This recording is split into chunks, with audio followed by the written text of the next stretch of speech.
হলো গণতান্ত্রিক প্রক্রিয়ায় একটি দল ছাড়া অন্য কেউ যদি ভোট নিতে আসে তাহলে সেখানে তারা সমস্যা সৃষ্টি করবে। এই পরিস্থিতির দিকে যাচ্ছে। ইলেকশন কমিশন এই পরিস্থিতি সৃষ্টির পায়তারা করছে। অর্থাৎ আমরা গত 15 বছরে ভোট মানুষ দিতে পারে নাই, আর এখন যদি কেউ ভোট নিতে যায় গণতান্ত্রিক প্রক্রিয়ায়, সেই প্রক্রিয়া তারা বাধাগ্রস্ত করছে। 1 নম্বর। 2 নম্বর হলো আমরা যত দিন এই ইলেকশন কমিশনকে দেখতে পাচ্ছি ততই বুঝতে পারছি যে এটা মেরুদণ্ডহীন একটা ইলেকশন কমিশন। 3 নম্বর জিনিস, একটা ইলেকশন কমিশন যে গণতান্ত্রিক প্রক্রিয়া বাংলাদেশকে নিয়ে যাওয়ার জন্য প্রতিষ্ঠান, কিন্তু আমরা এটাকে যতটুকু এখন পর্যবেক্ষণ করছি আরও ডে বাই ডে, সেটাতে আমরা দেখতে পাচ্ছি এটার অধিকাংশ অঙ্গ জুড়ে হলো সামরিক উর্দি পরা পোশাকে, এবং বাকি যতটুকু তারা আছে সেটা আবার এই দলীয় পোশাকে আবৃত। এই জন্য আমরা গণতান্ত্রিক যারা আহত হয়েছিল, শহীদ হয়েছিল, ওনাদের একটা এজেন্স ছিল তো যে আমি ভোট দিতে পারি না, এই জন্য মাঠে আমি আন্দোলন করতে এসেছি।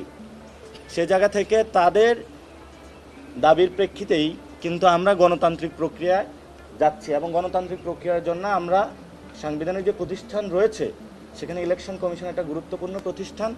এই প্রতিষ্ঠানে আমরা রেজিস্ট্রেশন প্রসেসে গিয়েছি, জমা দিয়েছি, সামনেও যাচ্ছি।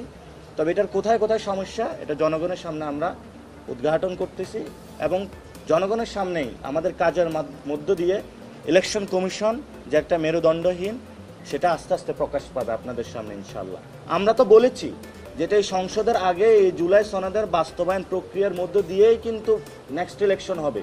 সো আমরা এই জিনিসগুলো ইন্ডিকেট করেছি, এবং আপনার যে প্রশ্নটি ওনার যে বক্তব্যে এসেছে, আমরা যখন ওনাদের কাছে রেজিস্ট্রেশন প্রক্রিয়া দাখিল করেছি, ওনাদের সাথে আমাদের যে প্রতীক নিয়ে যে কথাবার্তা হয়েছে, তারা যে এনলিস্টমেন্ট করেছে, এবং তারা এখনও যে সীমানা পুনরুদ্ধারণের যে প্রক্রিয়াগত জায়গায় আছে, তারা যে ভোটার লিস্টিং প্রসেসটা চালু করেছে, কমিশনগুলো বিভিন্ন জায়গায় তাদের যে রিটার্নিং অফিসার যে অদবদল করছে, এই বিষয়গুলো আপনারা যখন খোঁজ নেবেন, আপনাদের দায়িত্ব হলো জনগণের সামনে এই বিষয়গুলো উন্মোচন করা।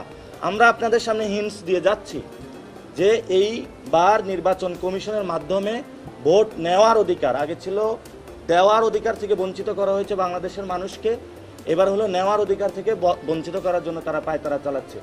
আপনারা এই বিষয়গুলো আরেকটু অনুসন্ধান করবেন, আপনারা পাবেন। আমরা এখনো ধৈর্য হারা হই নাই।